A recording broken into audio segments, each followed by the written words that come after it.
It's another day to do business. Good morning, everyone. Welcome to 55 minutes of current and relevant business conversations right here on Channels Television. I'm Ini John Mekwan. We start, as usual, with what's going on in the global oil space. Traders today, they are passed for fresh signals from the U.S.-Iran negotiations, with uncertainty over potential de-escalation keeping markets on edge. The U.S. President Donald Trump and his national security team, they've discussed a proposal from Tehran to reopen the Strait of Hormuz, conditional on Washington lifting its blockade and ending hostilities. This is according to White House Press Secretary Caroline Leavitt. She confirmed this, and it remains unclear whether Trump, who has said sanctions relief would come only once a deal is 100% complete, whether he's willing to consider the proposal as a pathway to de-escalation in the 2-month-long conflict. So look at the numbers this morning. Worse than we had yesterday, because Brent at this time yesterday was about $107. This morning it's $110.65 a barrel. That's more than 2% in the green, while WTI has also gone up more than 2% at $98.31 a barrel. Of course, the uncertainty around all of this is keeping investors on the edge, looking for which way to go. What is the next pronouncement from President Trump or from Iran? And then we come back home here in Nigeria. For the first time in how many sessions? We saw that the NGX closed in the red, almost 1%, with more than £1 trillion, I believe almost £2 trillion, almost £2 trillion taken out of the market yesterday there. So we closed at about 225, but we closed yesterday, or we opened yesterday about 225, but closed at 223,602.29 after the all shares shed 0.94% of it. Equity cap we see at 143.969, and well, I believe that yesterday we discussed UBA, and we had the group managing director explain their decision of not paying dividend. I guess that's sending some fears around the markets, especially when it comes to the banking stock. And I believe that for this week, there's the stress test that comes after the recap. So perhaps investors are just playing it safe, taking some of their profits away to see how the markets will go, or what will come out of the stress test and announcement, by those big companies. So that's where the money went to, or that's why they took out some of those monies. But let's see who the drivers of the markets were yesterday. I believe we have some top trades, top gainers. Abe Buildings, Zikis is back in the news. We've seen them yesterday. They gained almost 9%. Accessco also yesterday were in the news as top trades. The other ones were top gainers. Well, it looks like my producer behind is in a different mood from what I am. So we have top losers now. Transnational Express, they were in the red yesterday. First Holco and UBA also in the red yesterday. These are the stocks that caught investors' fancy, and a lot of them experienced profit-taking at the close of trade yesterday. And moving away from the markets at this time, we see that the Trade Union Congress of Nigeria, that's the TUC, they are asking the federal government to implement a 50% tax cut for workers and manufacturing firms, citing worsening economic hardship across the country. The demand was part of resolutions reached at the union's National Executive Council meeting in Abuja, where labor leaders reviewed the impact of rising global tensions and domestic economic pressures. The TUC president, Mr. Festus Osifu, says that increasing fuel prices, exchange rate instability, and inflation have significantly reduced workers' purchasing power, making urgent relief measures necessary. According to the Congress, a 50% tax reduction would help ease the burden on households, while supporting productivity in the manufacturing sector, which is also grappling with rising operational costs. The union warned that failure to implement immediate interventions could lead to business closures, job losses, and potential labor unrest as economic conditions continue to deteriorate. And from a historic parade ground to a culinary wonderland, the Tafawa Balewa Square in Lagos became a beehive of activities as thousands of food enthusiasts and families they gathered for the Golden Penny Food Fest. The company says that the event is aimed at boosting consumer engagement and strengthening brand presence in the markets.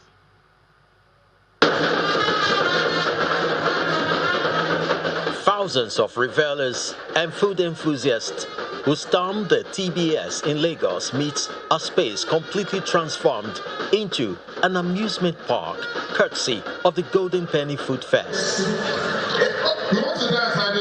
You want to dance? We get anybody for here. When is finished? It is a weekend overload. From the first light of breakfast to late night cravings, food is in abundance. Between bites, the crowd is kept on its feet with music, dance-offs, and high-stakes cooking competitions. For the leadership of Golden Penny, this high-stake energy carnival is not just a party, it's a strategic bridge built to connect directly with the hearts and palates of their consumers. The first thing is for us to produce great quality products for our consumers. Second thing then is to create touch points at which we can get feedback. Us to our consumer, them to us, for us to go back and do even more creative things with what they need. And that's what this does. Yes, you can say, okay, we're the brand leader in food in some of the core categories and probably overall. But what's important is that we don't take that for granted. So to keep thinking of new angles and new experiences for the consumers is really the main significance of today. For those in attendance, it's a weekend of pure enjoyment, and many pour out accolades for the brand's hospitality. I will give it for Golden Penny. They're actually the best. They always pull up everywhere, every year, and they do great things. The experience has been just wonderful. Very amazing experience, and this is my first time actually. I've had so many things to eat. It's been really, really nice. I've enjoyed myself. Kudos to Golden Penny. What started as Soup Fest has now metamorphosed into a full-scale food fest, signaling an evolution in how the brand envisions its future. Almost every home in Nigeria, about 40 million, so feeding 200 million Nigerians. So yes, it's evolved into this, and will likely evolve into something else. So watch out for us. Next year might be something different from this. It's Flour Mills Nigeria PS. This is who we are. For 65 years, Golden Penny has been a staple in Nigerian kitchens. And with this latest outing, the management appears to say they intend to maximize every opportunity to feed the yearnings of a nation, one celebration at a time. All right, so now let's get a little bit of reaction from what the trade union has said or suggesting to the government, among other things. And we're going to be speaking with economist and chief executive officer of financial derivatives company, Mr. Bismarck Rwani. And surprisingly, Mr. Rwani joins us in the studio. Mr. Rwani, it's a rare thing to see you in the studio, so it's a pleasure to have you here physically. Welcome to the program. Thank you. All right, so let's start with what the trade union, they're asking the government to give a 50% tax cut as a way of giving a bit of relief in this time. And we've heard a lot of countries doing different things as forms of relief because of the Middle East war. I don't think we've heard any from Nigeria, and this is what... Oh, okay. Nigerian federal government has actually increased the package for public and civil servants. I don't know what that comes to, but obviously there are loads of civil servants and public servants across Nigeria who are getting an increase. But I understand the increase is not effective until November. And the private sector is left out. We are here. Private sector, the private sector, you know, what you see is what you get. But anyway. Okay, but what do you think about the request for a 50% tax cut? Well, I don't know that. You see, a tax cut means that you've got the income first, then you pay, there's a tax relief window and all of that. I don't think that's going to help. The most important thing, let the income increase and let the revenues increase and let the spending increase. But this is a temporary, and it depends on how long you think the conflict will last. But quite frankly, that's why today we are talking about shock and impact. But before you go there, Mr. Arwani, we see the price of oil increasing. Yes. And we expect that government revenue has increased. Sharply. But I mean, we're not ignorant of the fact that oil contracts are done ahead. Yeah. So in reality, has Nigerian government revenue increased because of this? Sharply. Yeah, I know there's some forward contracts. I know that there are leakages in the system. But we expect a minimum of 40 to 45% increase in government revenue, right? And we'll come to those in a few minutes. All right. So let's start with... Yeah, here we're looking at some interesting things. The PMI, which measures the level of activity in the country, in Q1 has increased from 51.9 to 53 in Q2. Significant. That's 2.1%. Now, inflation went from 15.38 to 16.23. That's what we are projecting it to be, and that's negative 0.85. The money policy rate, we do not expect the central bank at this time to reduce rates anymore, at least for now. So we think it's flat at 26.5% per annum. The price of Brent, and this is where you're getting interesting, $78 in Q1 average. Now it's $110 average in Q2. That is significant. Oil production, marginally higher, 1.38 to 1.48, up 7.25%. And look at this. The exchange rate in the parallel market actually depreciated from 1,439 naira to $1 to 1,000, actually appreciated to 1,400. Now, gross external reserves, this went above 50 for a time, but now it's about 47, maybe 48, 50. FAC. Does this have anything to do with the Middle East war? The fact that our reserve is dropping, our rates, has increased, but I believe is this in the parallel market? In the parallel market. It's actually appreciated, right? Because in the official market, it's still 1,300. Yeah, we'll come to a few slides. All right. But seeing the external reserve drop, I mean, we're celebrating 15. I remember Mr. Cardoso, the other meeting. We had some obligations to meet. Right, so we met our obligations on due date and punctually. So the way to maintain your credibility in the international community is to meet your obligations on due date. And what is interesting here is 47.5, but the net reserves, which dropped all the way to $4 billion, is now at $34 billion. So that's net reserves after all obligations. And don't forget, some of our reserves are held in gold, and the price of gold actually increased. So, FAC. 2.5 trillion naira. And the thing you said, there's a windfall in oil, and then we have to ask ourselves what the federal government and the state governments doing with the money they get. So there's an oil windfall for the government and an income shortfall for the people. That's really the interesting thing. If you go to the next slide, you'll find that. So Brent up 40%, driven by U.S. conflict, higher oil prices. However, the oil price shock is feeding into domestic prices. Our money policy is expected to remain tight. Next slide, please. Next slide, please. So these are the 5 variables we're looking at. Price of oil, inflation, exchange rate, FAC, and gasoline price. So what has happened to all of this? Price of oil up, inflation is increasing because it has a feed-in effect on domestic prices. The exchange rate has remained relatively stable. FAC has increased. And the price of gasoline, which has a knock-on effect on inflation, is actually increasing. Now, if you go to the next slide, you'll find this is what's happening. USA-Iran war began, it was at 77, went all the way to 114, down to 90, and now this. It depends on how the mood in Washington and the mood in Tehran. But what is important is that the Strait of Hormuz remains effectively disrupted, and oil is expected to rebound to $111 in Q2. This is 71% higher than the Nigeria's budget oil price benchmark.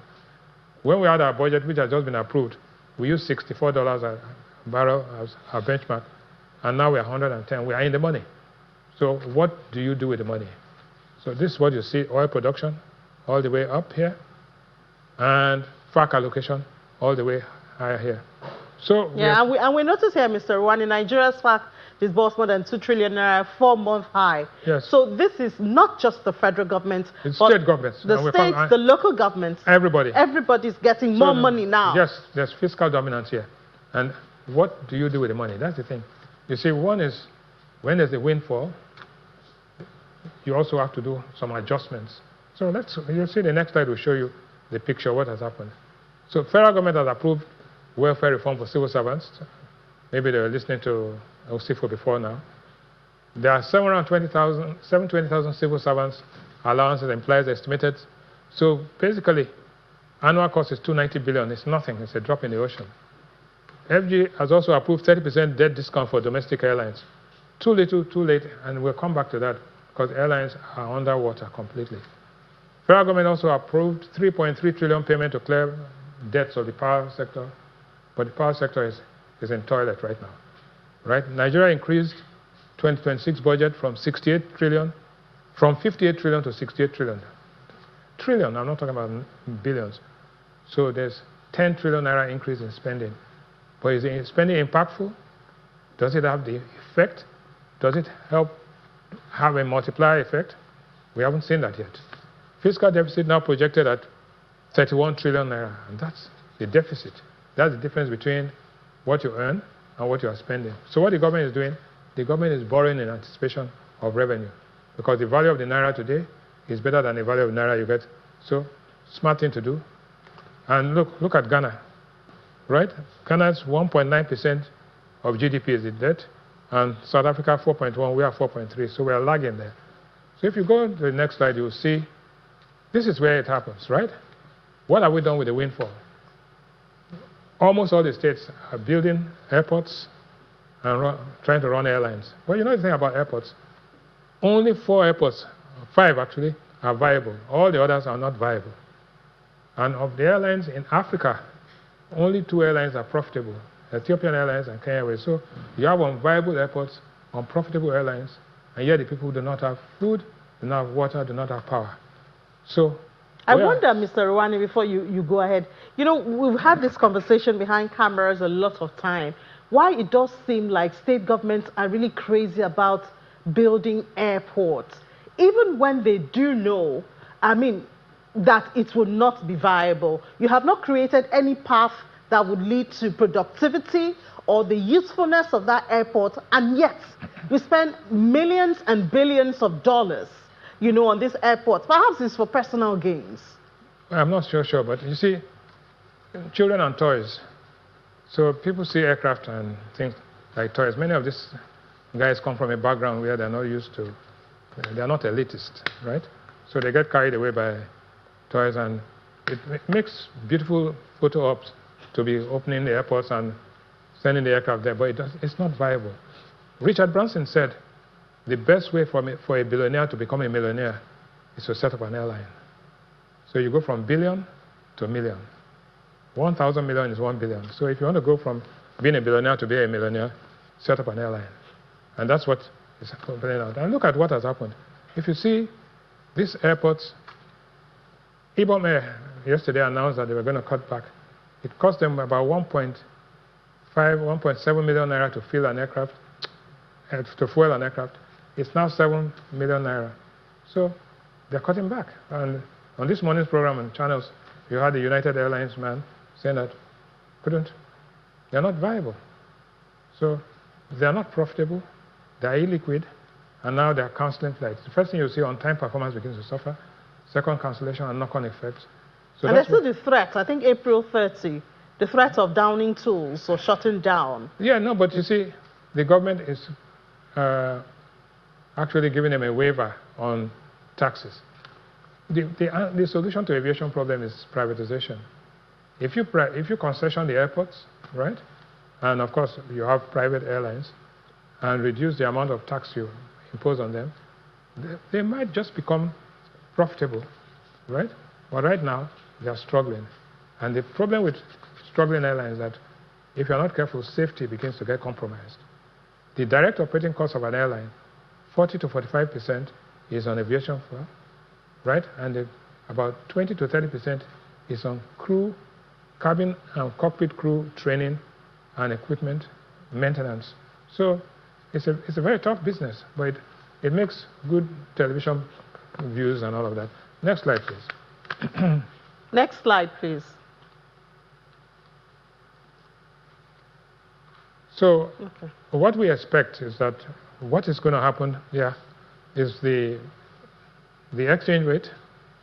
It's actually, let me put it this way, it's stable.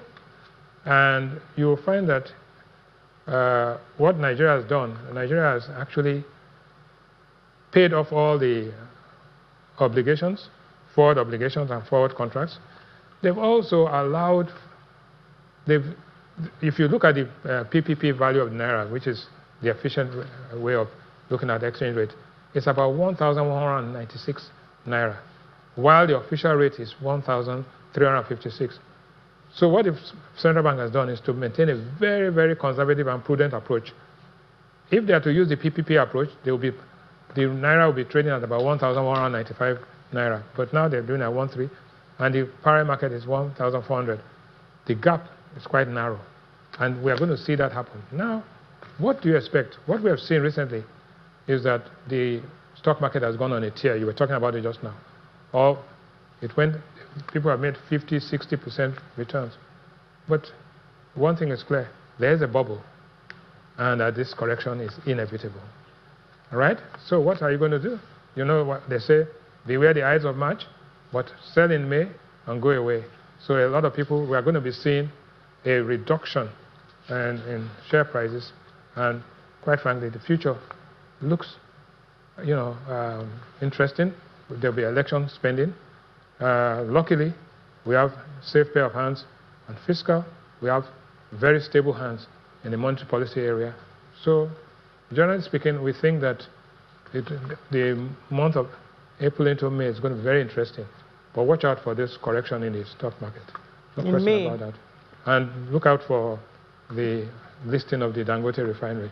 Mr. Rani, you've come again. You want to bring up our hope. No, and you want to bring up our hope, and then we start looking and waiting, and we don't know exactly when it's coming. Don't bottom fish. Just don't worry. It's coming. It's coming. We should be worried because investors need to keep money aside. No, you can sell some other shares and buy this. Depends on what level the market is at that time. No, the market would have corrected. I can assure you. All right. All right, Mr. Rani, thank you so much for being a part of the program. Let's take a break now. After the break, Mr. Rani was talking about what's going on in the aviation. That'll be our focus. And of course, some of those recommendations after the stakeholders meeting and the proposals by the government represented by the Ministry of Aviation and Aerospace. So that'll be our next conversation after this break. Please stay with us.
Welcome back. It's still Business Morning here on Channels Television. Just before we get to that aviation sector conversation, we'll tell you that a 10 billion Naira MSME financing scheme and the Immortal Light Industrial Park, they've emerged as the cornerstone projects underpinning Lagos State's industrial policy for 2025-2030 as the government moves to accelerate manufacturing growth, deepen value addition, and position the state as Africa's leading industrial hub.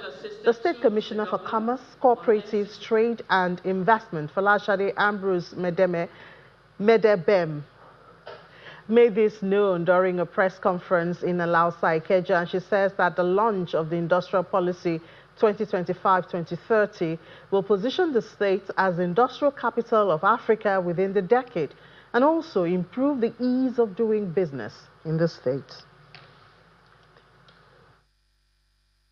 The industrial policy that we will unveil on Thursday is by some measure the most consequential expression of that doctrine to emerge from this government. And it has been shaped from the very first draft to be delivered, not merely declared. The Lagos State Industrial Policy 2025 to 2030 lays out a structured pathway for accelerating industrial growth across the sectors in which Lagos plays a natural advantage and a moral obligation to lead. It speaks with precision to agro-processing and light manufacturing, where the volumes of our population and the depth of our markets create immediate opportunity.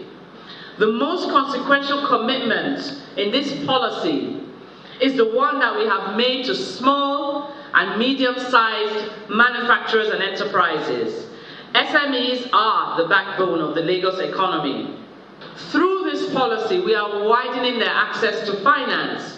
We are dismantling the regulatory bottlenecks that have for far too long punished smaller firms disproportionately, and providing the technical assistance that allows small businesses to scale, to formalize, to compete, and to export. We are doing this with the seriousness that it deserves, because we understand that an industrial policy that does not reach the cooperative is an industrial policy that has failed before it is launched. And now let's head to the aviation sector and see what's been happening with jet fuel, especially from the month of March. Knowing that the Middle East war started on the 28th of February, that's almost at the end of February, so March, we start seeing the impact.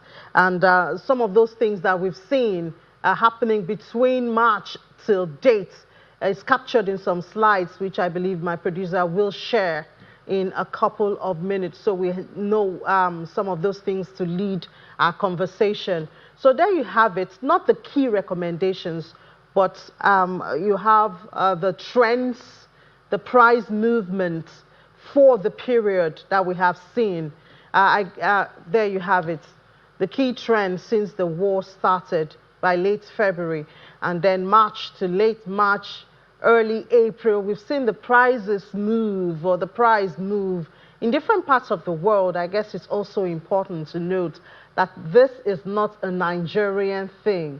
So we've heard in the UK, in the US, where airlines have to maybe cut down on the number of flights and all. So it's not just a Nigerian thing, but since we're in Nigeria, let's see what has been happening. This is what has been happening with the movement in prices from March to late, early April, mid-April, and then currently.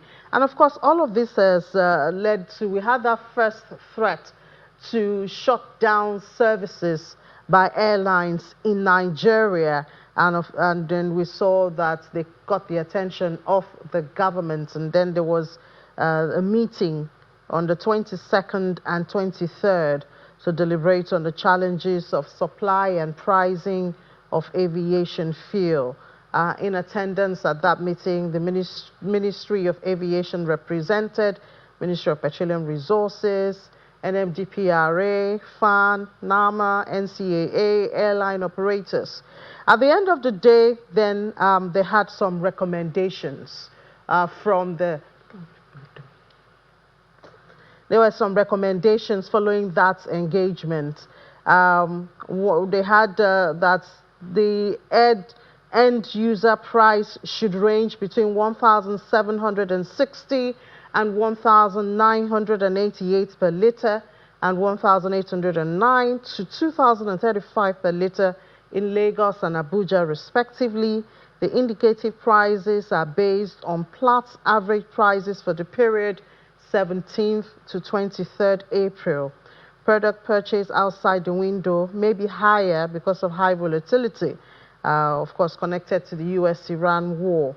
The NMDPRA should direct marketers to sell directly to airline operators within this period, and also that they should ensure price stability. They should engage the DPRP to adjust premium on Platts and cost variation elements, and NMDPRA to work with FAN and NCAA to validate airside distributors with infrastructures to trim the number of airside operators based on agreed criteria. So there's also a 30-day credit window for airlines to pay up for supplies that have already been made. NMDPRA recommends the inclusion of 80K under the Naira for Crude initiative. This meeting obviously was held with a technical committee after that threat.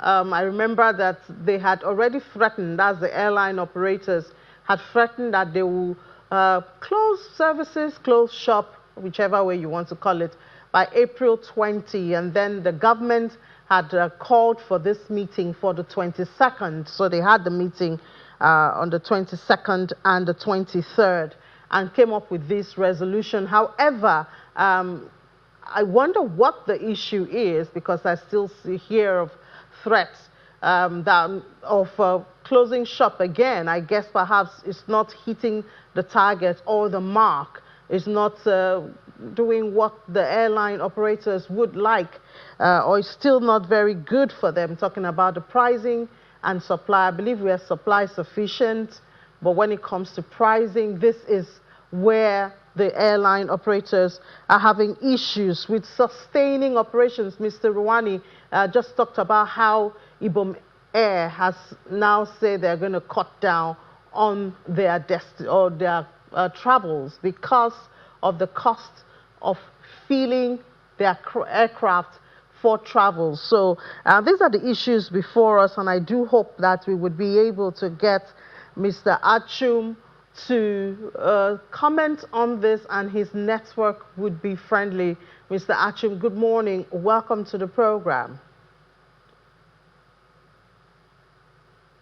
All right. I think we would have to take a short break and perhaps refresh our memory with some of those slides, the information that we saw there, and hopefully Mr. Achum would be set for us afterwards. Let's discuss this with the stakeholder in the aviation sector, and that's the Chief Executive Officer of Viva Jets. Mr. Chukwureka Achum joins us virtually. Mr. Achum, good morning. Welcome to the program. Thank you for having me once again. Awesome. Good to have you. So we have been following the situation going on with jet fuel in Nigeria, and we know you're an operator in Nigeria. We had the stakeholders meeting last week and some recommendations. What to you, how has the response affected your operations, or is it too soon to expect that a change? Because we're hearing of the threat of closure of shops by April 30 if things are not done. Yeah, quite correct. What I can say is, as of today, there hasn't been any impact, more or less, in the current pricing of fuel. I know that, that communication only came out last night, and some of these things might take a little bit of some time before it, waters down the ranks. But in terms of impact, or in terms of the reduction of the cost of fuel, I believe things are still at status quo as we speak. However, the last 3, 4, 5 weeks have been some of the most challenging periods for any airline. And, taking it back to, a period like COVID, right? What we had then was a cessation of operations.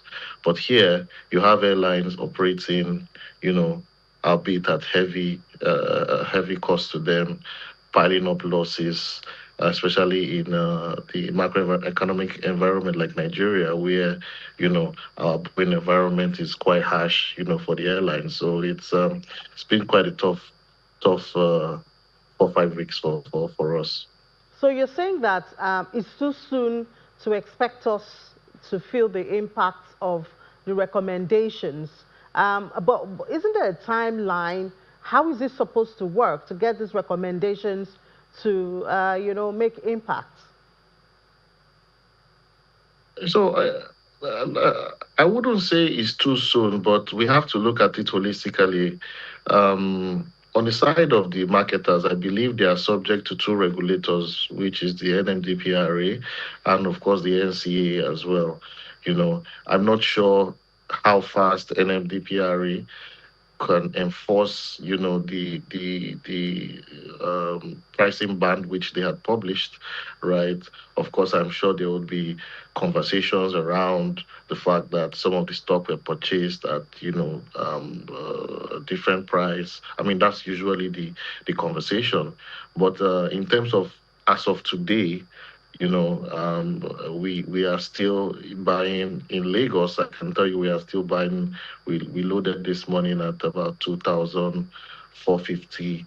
We had prices advertised to us even as high as 2,650.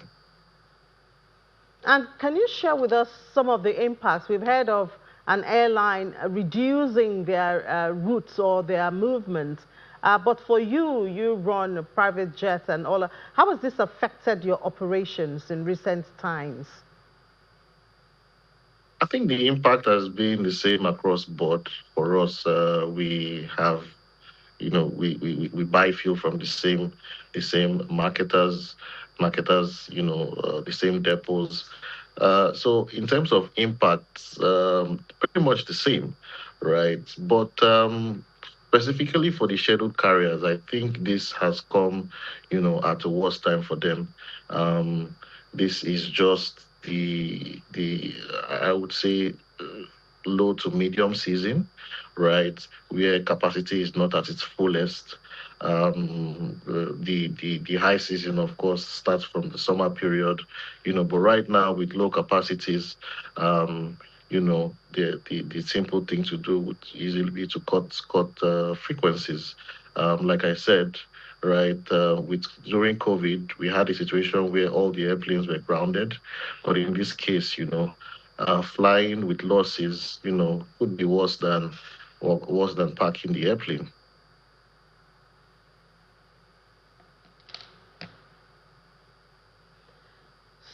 So, what's the conversation now? You said that NMDPRA is yet to implement this recommendation. Some people are still talking about closing shop and all. So, of course, at the end of the day, the customers will be the one, in the middle feeling all of this. So, what's the way forward for the short term, at least? What can we expect from airlines, from stakeholders, meetings with regulators and all? So the truth is, airlines are, there is no government-owned airline except maybe Aero Contractors and ARIC, which are currently under the control of AMCON. For a private airline, when you have cost optics like this, it is usually either hitting the passenger or hitting margins.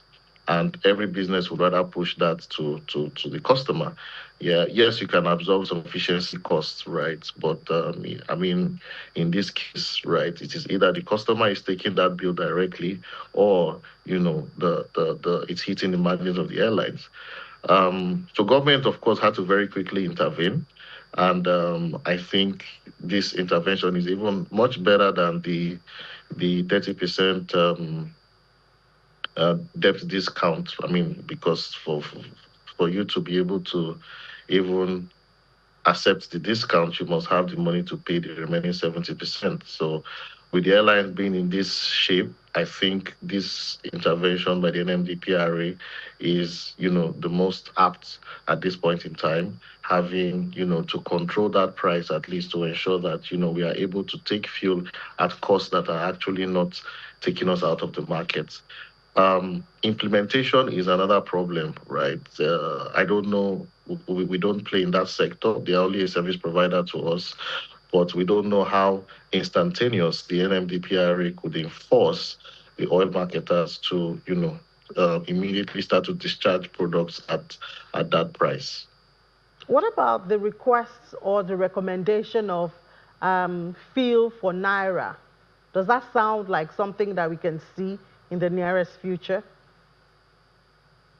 That sounds like a very good, that would for sure further crash down the price of the country prices for Jet A1 due to the fact that, if the Dangote refinery is picking it up in Naira, it doesn't need to add on top of it the US dollar cost of the product. So I don't know how soon. I don't know if that would require if that could be done via an executive decision or if it have to pass through, the National Assembly. But for sure, this is like I said, this intervention or the narratives coming out of this meeting with the NMDPRA seems to be the best, intervention, even better than the discounted debt reduction options that we had in the past. All right, thank you so much. We do hope that those recommendations, as you, a stakeholder, have said that they are good ones. We hope we'll see the implementation real soon. Mr. Chukwuemeka Achum, the Chief Executive Officer of Viva Jets. Thank you.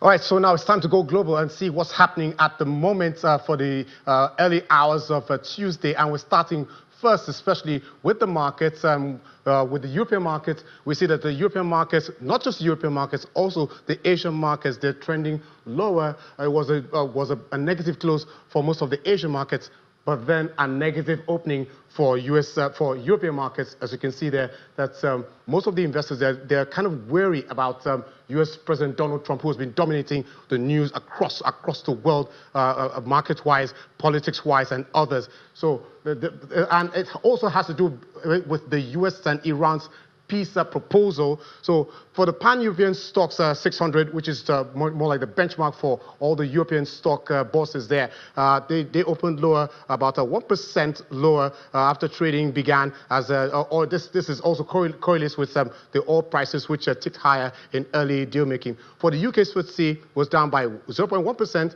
at 8 a.m. London time. For Germany's DAX, it was down by 0.2%, while France's CAC 40 was down by 0.3%. So for the rest of the day, the markets will also be assessing news that Donald Trump and his national security team will discuss Iran's proposal to reopen the Strait of Hormuz if the U.S. lifts the blockade and the war ends. That's according to White House Secretary Caroline Leavitt, who made that confirmation on Monday. So from there, we move over to, yesterday we talked about the Bank of Japan, as well as other major global markets, global central banks holding their policy rates decision. Now, at the end of the two-day policy meeting, the Bank of Japan, one of the world's biggest central banks, decided to hold its key policy rate steady at 0.75%. Now, the impact of that reflected on the yen, which rose, but then on the reverse, the Bitcoin, that's the benchmark or the world's largest cryptocurrency, it fell. This is no thanks to the BOJ's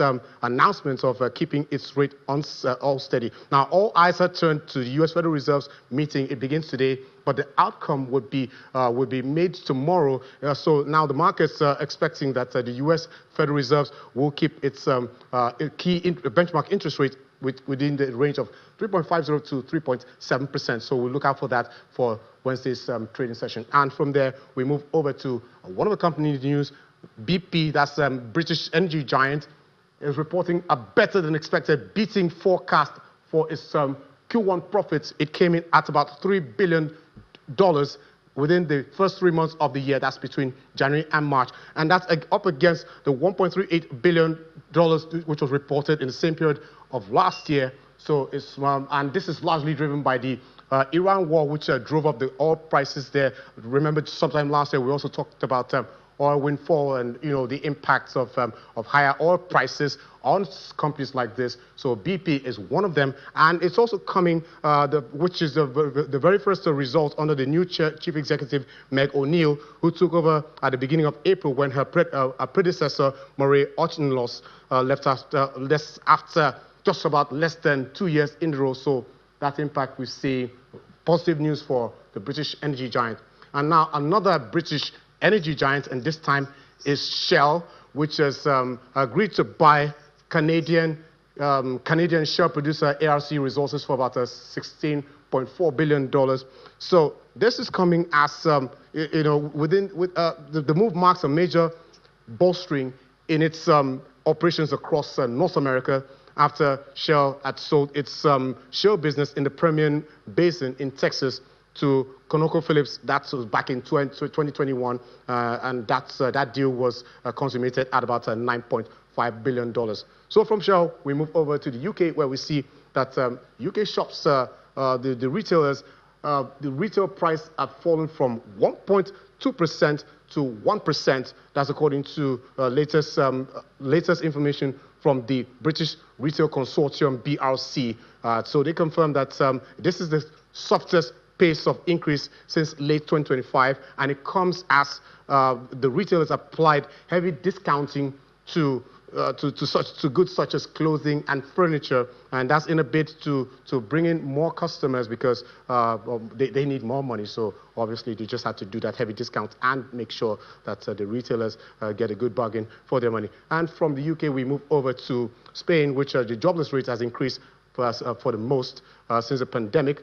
New data from the official data shows that the country's unemployment rate climbed from 9.93% to 10.83% within the first quarter, and this is coming as the number of the unemployed there rose by about 231,500, bringing the total number of unemployed there to about 2.7 million. So unemployment is a global phenomenon, is a global trend. So not just Nigeria, but of course Nigeria's case is just leaves one to desire. So, and from Spain, we move over to China, which has blocked Meta. That's the parent company of Facebook and also a tech giant. So China has blocked Meta's $2 billion takeover of a startup company, Manus. That company it has its roots in Singapore, but was founded in China before relocating to Singapore. So the deal had already attracted scrutiny from both China and Washington, as lawmakers in the U.S. Prohibited American investors from backing Chinese AI companies directly. So that is one of the security reasons. But this time, China is doing a sort of a tit-for-tat, blocking a U.S. company from acquiring one of its AI startup company in the name Manus. So that's it for Global News for Tuesday. We'll look out for how it turns out on Wednesday.